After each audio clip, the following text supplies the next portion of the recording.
بسم اللہ الرحمن الرحیم۔ آج ایک ایسی عظیم ہستی کا واقعہ سنانے والے ہیں کہ جن کے بارے میں نبی کریم صلی اللہ علیہ وآلہ وسلم فرماتے ہیں کہ میں علم کا شہر ہوں اور علی اس کا دروازہ ہے۔ میرے ساتھ علی کو وہی نسبت ہے جو ہارون کی موسیٰ سے۔ اسی طرح حضرت عبداللہ بن عباس رضی اللہ تعالیٰ عنہ بیان کرتے ہیں کہ سب سے پہلے حضرت خدیجہ کے بعد جس شخص نے حضور نبی کریم صلی اللہ علیہ وآلہ وسلم کے ساتھ نماز ادا کی وہ حضرت علی ہیں۔ اسی طرح نبی کریم صلی اللہ علیہ وآلہ وسلم نے فرمایا کہ بے شک علی مجھ سے ہے اور میں اس سے ہوں، اور میرے بعد وہ ہر مسلمان کا ولی ہے۔ آپ کی ذات گرامی ایک پوشیدہ حقیقت ہے جسے آج تک کوئی مکمل کھوج نہیں سکا۔ حضرت علی رضی اللہ تعالیٰ عنہ دارالعلوم ہیں۔ کائنات کے تمام علوم سے اللہ پاک نے آپ کو آشناس کر دیا۔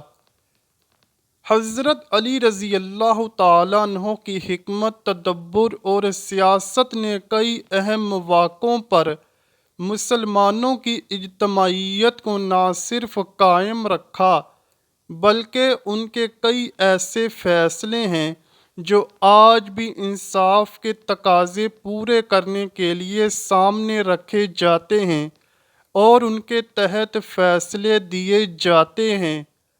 حضرت علی رضی اللہ تعالیٰ عنہ کا شمار اعلیٰ مفسرین میں ہوتا ہے۔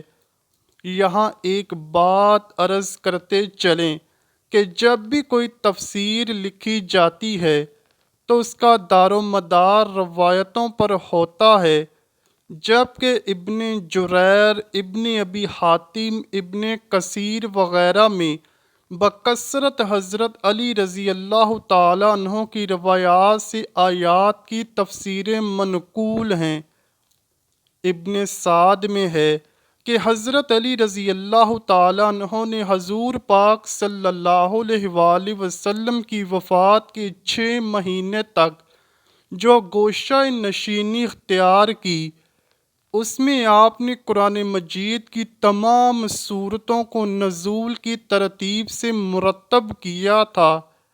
حضرت علی رضی اللہ تعالیٰ عنہ کو یہ کمال حاصل تھا کہ وہ مشکل سے مشکل مسائل کی تہہ تک فوراً پہنچ جاتے اور ان کا آسان حل بھی فرماتے۔ یمن کی سرزمین میں آپ کے ساتھ بے شمار عجیب و غریب واقعات بھی پیش آئے۔ انہی میں سے ایک آج آپ کو پیش کرتے ہیں کہ جب یمن میں حضرت علی رضی اللہ تعالیٰ عنہ کے علم کا چرچا ہوا کہ آپ کے ہر سوال کا جواب اور ہر مشکل کا حل ہوتا ہے، تو ایک یہودی عالم مسلمان کے بھیس میں ایک دن آپ کی مجلس میں آ بیٹھا۔ تبلیغ کا سلسلہ جاری تھا کہ حضرت علی رضی اللہ تعالیٰ عنہ نے 2 منٹ کے لیے خاموشی اختیار کی اور پھر بولے کہ آج ہم میں ہمارا ایک مہمان آیا بیٹھا ہے، اسے اس کے قبیلے نے سوالات دے کر بھیجا ہے کہ علی کو لاجواب کر کے آؤ۔ پھر حضرت علی رضی اللہ تعالیٰ عنہ نے اعلان فرمایا کہ اے یہودی عالم، تمہیں قسم ہے تمہارے نبی کی، کھڑا ہو جا۔ وہ عالم کھڑا ہوا۔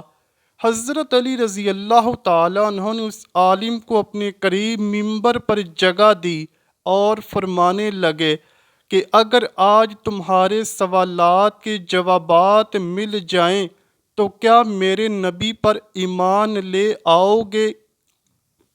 عالم کہنے لگا ٹھیک ہے، ہاں اگر آپ جواب نہ دے سکے تو اے مولا علی آپ کو میرا مذہب سچا ماننا پڑے گا۔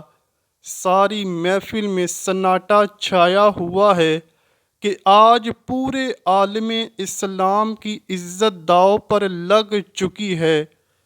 خیر یہودی عالم نے سوالات پوچھنا شروع کیے۔ پہلا سوال، وہ کون سی چیز ہے جو اللہ نے پیدا فرمائی اور پھر خود ہی اس کو ناپسند فرمایا؟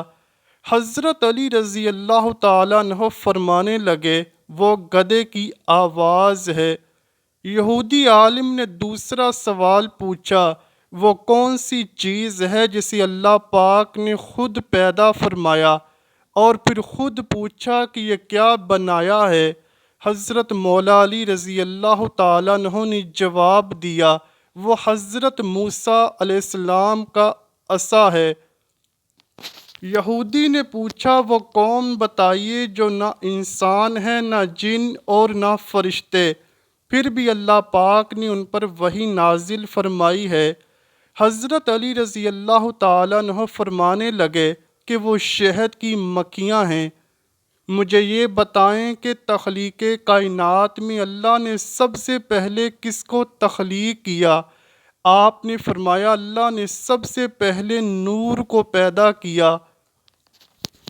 اس نے سوال کیا اللہ نے زمین اور پہاڑوں کو کس چیز سے بنایا؟ آپ نے فرمایا اللہ نے آسمانوں کو پانی کے بخارات سے، زمین کو پانی کی جھاگ اور پہاڑوں کو پانی کی موجوں سے بنایا۔ پھر اس نے سوال کیا مکہ کو ام القریٰ کیوں کہا جاتا ہے؟ آپ نے فرمایا ام القریٰ کے معنی ہیں ہر ترتیب کی ماں، کیونکہ زمین کی ہر چیز اس کے نیچے سے بچھائی گئی، اس لیے عرب کے شہر مکہ جہاں بیت اللہ شریف ہے اسے ام القریٰ کہا جاتا ہے۔ اس آدمی نے اگلا سوال کیا زمین کے اوپر کے آسمان کو کس چیز سے پیدا کیا گیا؟ آپ نے جواب دیا رکی ہوئی فوج سے۔ پھر اس نے عرض کی اے امیر المؤمنین سورج اور چاند کا طول و عرض کتنا ہے؟ آپ نے جواب دیا 900 فرسخ ضرب 900 فرسخ۔ فرسخ فارسی زبان کا لفظ ہے، ایک فرسخ میں 10 کلومیٹر لمبائی گنی جاتی ہے۔ اس نے اگلا سوال کیا ستارے کا طول و عرض کتنا ہے؟ آپ نے جواب دیا 12 فرسخ ضرب 12 فرسخ۔ یہودی عالم نے جب دیکھا کہ سوالات کے سب جوابات آپ دیتے جا رہے ہیں تو اس نے سوچا کہ اب ان کی اپنی کتاب سے سوال پوچھتا ہوں کہ شاید ان کو جواب نہ آئے۔ یہودی عالم پوچھنے لگا آپ کے نبی کی کتاب قرآن میں 7 آسمانوں کا ذکر آیا ہے، آپ ہمیں ان 7 آسمانوں کے نام اور ان کے رنگ بیان کر دیجئے۔ آپ نے فرمایا جو آسمان زمین کے اوپر ہے اس کا نام رفیع ہے اور وہ پانی بخارات اور دھول سے بنا ہوا ہے۔ دوسرے آسمان کا نام کیزوم ہے اور اس کا رنگ تانبے جیسا ہے۔ تیسرے آسمان کا نام مودون ہے اور اس میں ملے جلے رنگ ہیں۔ چوتھے آسمان کا نام ارفلون ہے اور اس کی رنگت چاندنی جیسی ہے۔ پانچویں آسمان کا نام حیون ہے اور اس کی رنگت سونے جیسی ہے۔ چھٹے آسمان کا نام عروس ہے اور وہ سبز یاقوت کا بنا ہوا ہے۔ ساتویں آسمان کا نام اجمہ ہے اور وہ سفید موتیوں سے بنا ہوا ہے۔ پورے مجمع پر سکتہ طاری ہے۔ یہودی عالم سرگوشی توڑتا ہے اور پوچھتا ہے ایسے نبی کا نام بتائیں جنہوں نے اپنا ختنہ خود کلہاڑی سے کیا۔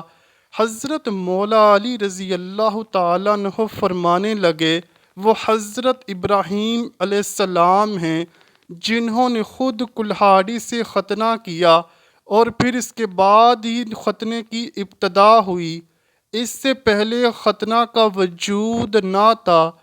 اس نے اگلا سوال کیا، وہ کون سے نبی تھے جنہوں نے ایک ہی وقت میں دو بہنوں سے شادی کی تھی؟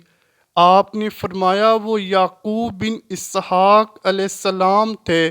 انہوں نے ایک ہی دن ایک ہی وقت میں دو سگی بہنوں حبا اور راحیل سے نکاح کیا تھا، لیکن اس کے بعد اللہ نے بیک وقت دو بہنوں سے نکاح کو اسلام میں حرام قرار دے دیا۔ وہ کون سا پرندہ ہے جو اپنے بچوں کو دودھ پلاتا ہے؟ حضرت مولا علی رضی اللہ تعالیٰ عنہ فرمانے لگے، وہ چمگادڑ ہے۔ اس نے اگلا سوال کیا، یہ بتائیں کہ جنات کا باپ کون ہے اور اللہ نے جنات کی طرف کس نبی کو مبعوث کیا تھا؟ حضرت مولا علی رضی اللہ تعالیٰ عنہ فرمانے لگے، جنات کے جد اعلیٰ کا نام شمان ہے اور اسے اللہ پاک نے آگ کے شعلے سے پیدا کیا، اور اللہ نے جنات کی طرف ایک نبی کو مبعوث فرمایا تھا جن کا اسم گرامی یوسف تھا، جنہوں نے جنات کو اللہ پاک کی عبادت کی دعوت دی، لیکن انہوں نے اسی نبی کو قتل کر دیا۔ اس شخص نے دوبارہ دریافت کیا، ابلیس کا آسمانوں میں کیا نام تھا؟ حضرت مولا علی رضی اللہ تعالیٰ عنہ فرمانے لگے، حارث۔ اس نے سوال کیا، میراث میں مرد کے دو جبکہ عورت کا ایک حصہ رکھا گیا، جبکہ اسلام تو مساوات کا حکم دیتا ہے۔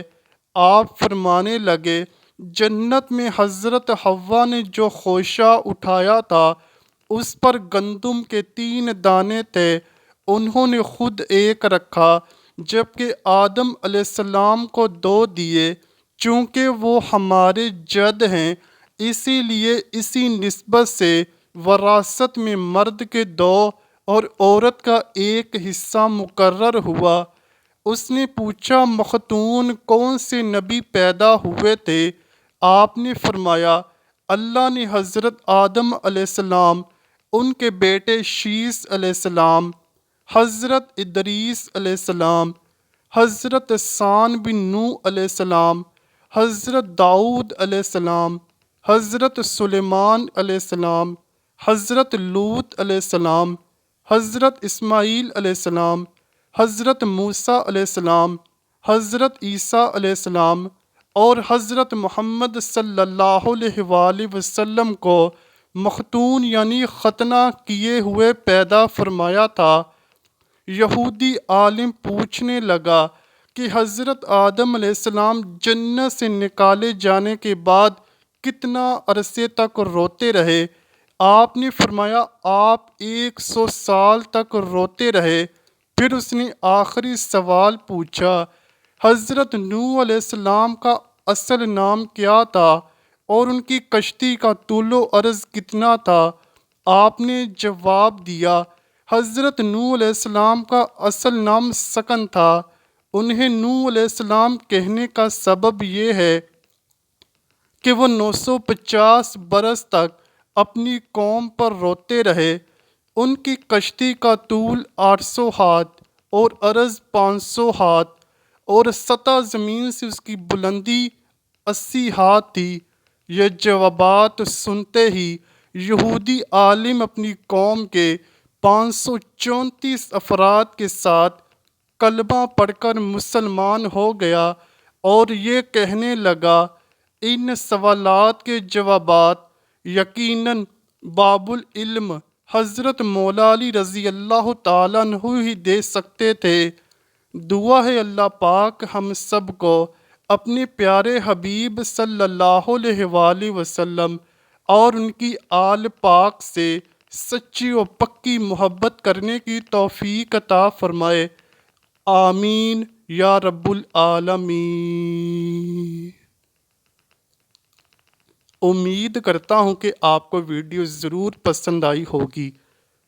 ویڈیو پسند آئی ہے تو ویڈیو کو لائک کیجئے، شیئر کیجئے اور چینل کو لازمی سبسکرائب کیجئے۔ کمنٹ سیکشن میں اپنی رائے کا اظہار بھی ضرور کیجئے گا۔ ملتے ہیں اگلی ویڈیو میں، تب تک کے لیے اللہ حافظ۔